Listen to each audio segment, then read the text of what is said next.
հայ եկեղեցին կապակի,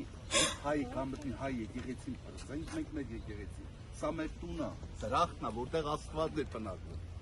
Ես խնդրում եմ, սա սրբապղծություն է, թուրքն անգամ կվախենա նման բան անել։ Հասկացեք ինչ եք անում։ Հասկացեք, արաբները եկի հասել են այն Զորափորեցի, կաթողիկոսը նամակրմա չեն մտել։ Մի կարեք։ Այդ ձեր դեմքը որ փակում եք Աստված, ձեր հոգիները տեսնում է, ձեր երեխեքը հաշվանդամ կծնվին։ Իրականությունն է, դրա մեջ